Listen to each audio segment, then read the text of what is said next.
Video ini mengandung spoiler berat dari film Spider-Man No Way Home. Jika kamu belum nonton, lebih baik tonton dulu aja filmnya di bioskop, karena pengalaman menontonnya hanya bisa disaksikan secara eksklusif di bioskop aja untuk saat ini. Tapi jika kamu sudah menonton filmnya, gaskan aja boy.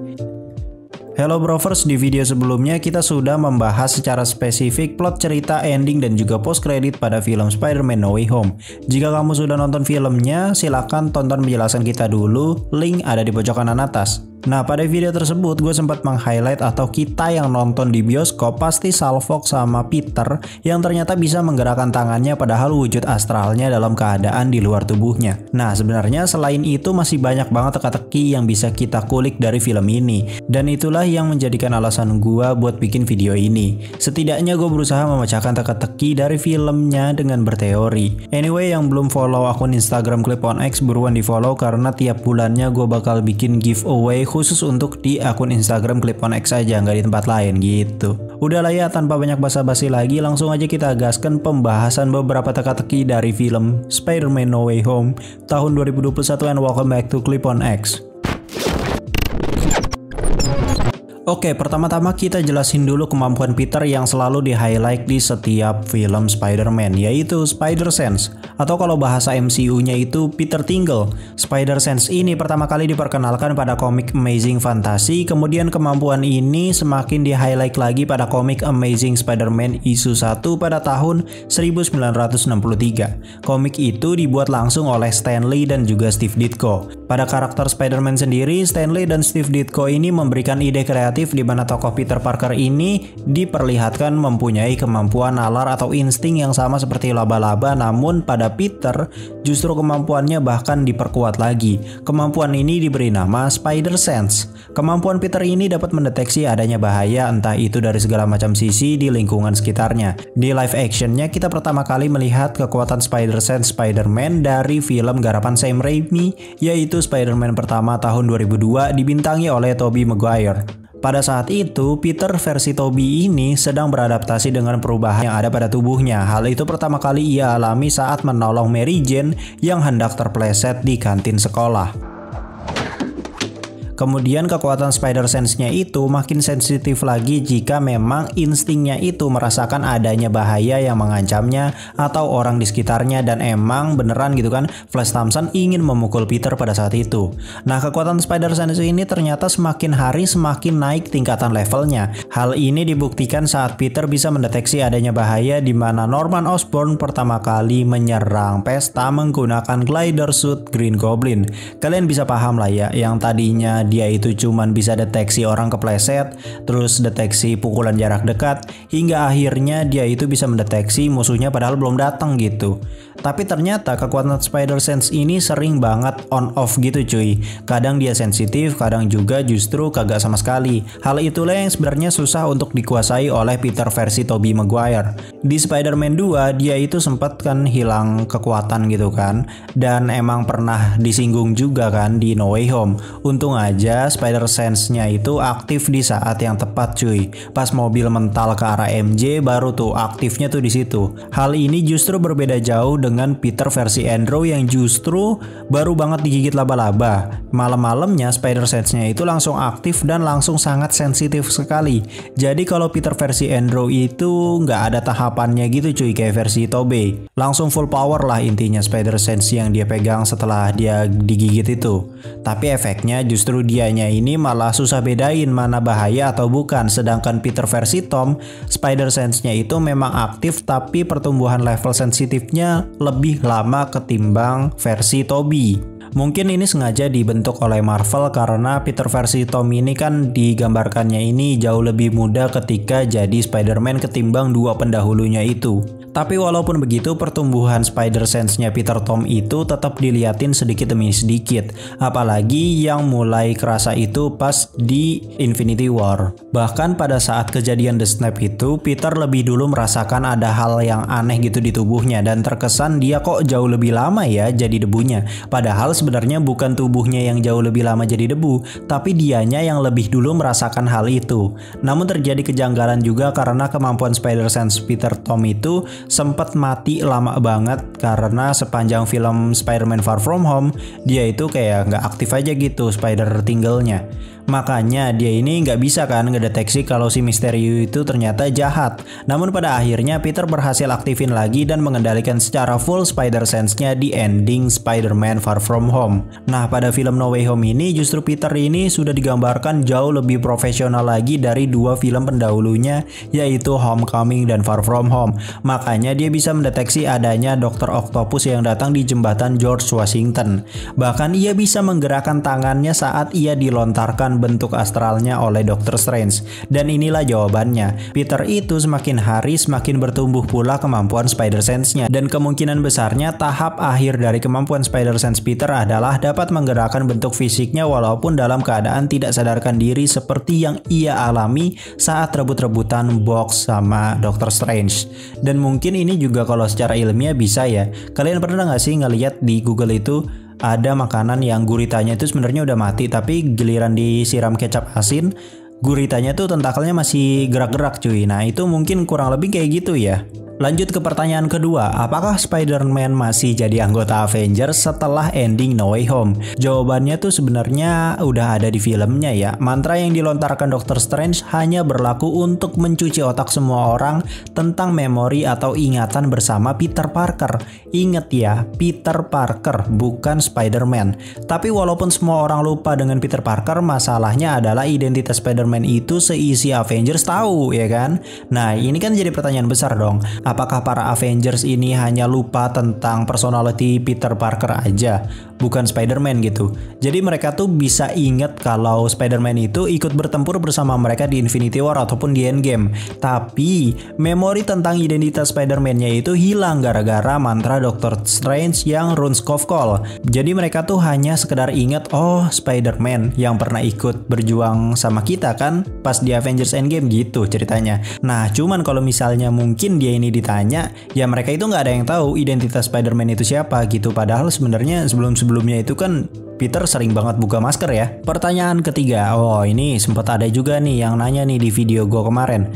Kenapa Spider-Man Tobey nggak dipoles CGI sedikit pun, sedangkan Norman dan Dr. Otto Octavius itu justru dipoles sedemikian rupa biar kelihatan muda? Sebenarnya itu udah dijawab oleh Dr. Otto secara nggak langsung pas mereka saling curhat di penjara Sanctum Sanctorum ya. Pada saat itu Dr. Octopus bilang kalau dia itu inget kalau dia itu terakhirnya itu lagi nyekek Peter Parker tanpa topeng dan hendak membunuhnya. Namun tanpa ia sadari ia malah berada di MCU ini. Begitu juga dengan Norman yang ternyata terlempar sesaat sebelum ia bertarung habis-habisan lawan Spidey Tobey. Makanya dia itu kan nggak tahu kalau dia ini mati harusnya ketusuk glider. Kalau Electro emang dia ini nggak mati pas final battle sama Peter Andrew dan terpental juga ke sini akhirnya. Lizard juga ternyata terpental sebelum dia jadi manusia lagi. Sedangkan Sandman sebenarnya itu dia ketariknya sesudah kejadian Spider-Man 3 ketika ia mau menemui anaknya. Nah karena timeline mereka ini pada ketarik dari masa lalu ya kan, makanya mereka itu dipoles dengan CGI. Ada yang dari 2002, ada yang 2004, 2007, 2012, ada juga yang terakhir 2014. Mereka sengaja dipoles CGI agar terlihat benar-benar mirip dengan kondisi mereka di tahun-tahun tersebut. Sedangkan Peter versi Tobey dan Andrew itu terpentalnya di timeline yang sama seperti Spider-Man Tom, yaitu tahun 2023 atau 2024 ya kira-kira setelah peristiwa The Blip di MCU ya. Jadi si Tobey dan Andrew ini emang let it flow aja gitu, melanjutkan nasib mereka di universe mereka sebagai Spider-Man. Makanya ketika mereka ini ketemu dengan para villain mereka terdahulu, mereka itu justru nggak senafsu mukil dulu gitu. Karena mereka itu justru berusaha untuk tidak mengulangi hal yang sama. Contoh misalkan gini, Andrew minta maaf ke Max Dillon. Terus Tobey juga nenangin Flynn Marko dan kembali reuni dengan Dr. Otto Octavius. Karena di tahun 2004 2004 itu, Peter ini belum sempat memberikan salam perpisahan kepada Dr. Otto Octavius sebelum dia ini tewas mengorbankan dirinya buat nenggelamin reaktor di Sungai Hudson. Pertanyaan keempat, kok bisa sih semua orang lupa dengan Peter padahal kan dia ini sudah masuk berita, entah itu media digital ataupun media cetak. Kalau orang-orang lupa kan mereka tinggal lihat siaran berita ulangnya doang gitu, beres, mereka jadi ingat lagi dong. Nah, ini sebenarnya gue juga bingung sih jujur ketika nonton di hari pertama. Tapi begitu gue nonton yang kedua kalinya, gue baru sadar kalau ternyata J. Jonah Jameson ini sudah berhenti memberitakan tentang identitas Peter Parker. Di ending kita dilihatin kalau Daily Bugle hanya memberitakan kejadian hancurnya patung Liberty akibat pertarungan Spider-Man dengan para villain. Dia sama sekali nggak menyinggung tentang identitas Spider-Man itu adalah Peter Parker. Justru dia itu nantangin Spider-Man untuk buka topeng. Itu berarti mantra Rune Skovkol itu tidak hanya menghapus segala ingatan tentang Peter Parker di seluruh dunia, melainkan menghapus apapun dokumentasi seperti video, foto, atau beberapa berkas terkait dengan Peter Parker. Jadi emang Peter ini dibuat seolah-olah tidak pernah ada di dunia. Itulah yang jadi alasan mengapa semua orang tetap lupa tentang Peter, walaupun awalnya foto atau video muka dia itu udah kesebar gara-gara antek-anteknya Mysterio, dan juga emang dia sempat dikerubungin beberapa paparazzi gitu kan ya di sekolah. Apalagi awal-awal itu kan beritanya makin digoreng sama Daily Bugle gitu kan. Pertanyaan kelima, apakah yang dilakukan Peter pada ending film berefek pada kestabilan multiverse? Nah loh, ini nih menarik nih. Jawabannya jelas bisa aja iya. Gini, di video sebelumnya itu gue sempet kasih teori kalau seandainya memang apa yang dilakukan Peter itu nggak berefek sama sekali, karena pada teori gue itu mengacu pada cara brilian yang dilakukan oleh Steve Rogers.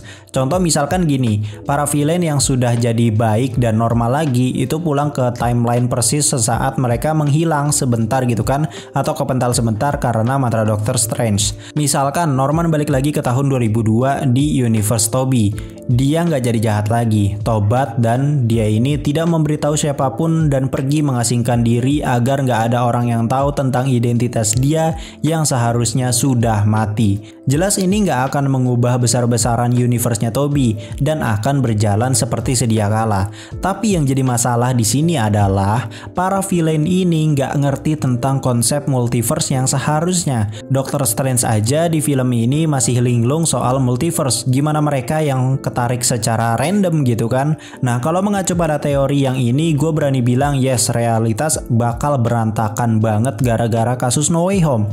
Emang terkesan yang dilakukan Peter itu baik dan mulia sekali, tapi ternyata seperti penjelasan di series Loki kalau takdir itu sama sekali nggak boleh diubah seenak jidat kita. Takdir baik atau buruk harus tetap berjalan dengan semestinya. Kalau seandainya Norman yang tadinya itu normal lagi itu balik ke tahun 2002 dengan keadaan gak jadi goblin, otomatis Harry Osborn gak jadi benci sama Spider-Man karena bokapnya gak mati. Padahal konflik utama Spider-Man 3 adalah Peter yang diburu terus sama Harry Osborn. Ini akhirnya kan jadi makin hancur gitu kan timelinenya, bener-bener makin berakar dan jadi madness banget gitu cuy.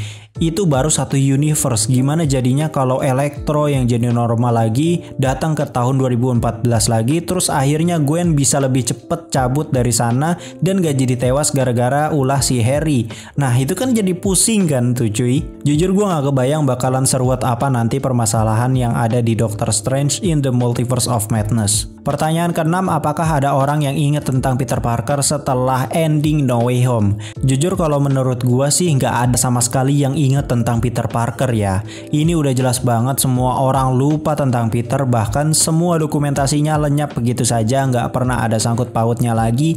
Jadinya ya dia ini benar-benar fresh start lagi cuy. Nah kalau misalkan di MCU ini kan emang benar-benar semua orang lupa tentang Peter Parker, tapi kemungkinan ada 7 karakter yang masih ingat tentang Peter Parker versi MCU atau Tom ini. Mereka itu adalah Dr. Octopus, Dr. Connors, Dr. Osborn, Max Dillon, dan juga 2 Spider-Man terdahulu yaitu Tobey dan Andrew. Kenapa mereka bisa tetap ingat? Nih gua kasih teori realistisnya nih ya. Kalau kalian perhatikan di ending No Way Home, mereka itu dikirim dulu ke universe asal mereka, baru setelah itu mantra Rune Skovkol dilontarkan oleh Doctor Strange. Nah inilah yang kemungkinan menjadi bukti kuat bahwa mereka sepertinya bakalan tetap ingat dengan Peter versi Tom. Pertanyaan ketujuh sekaligus jadi pertanyaan terakhir nih. Apakah Daredevil akan fix pindah ke MCU lewat penampilannya di No Way Home? Jawaban besarnya ini gue yakin iya. Karena memang sudah banyak konfirmasi berterbaran kalau Daredevil ini akan dibawa ke rumahnya yaitu MCU.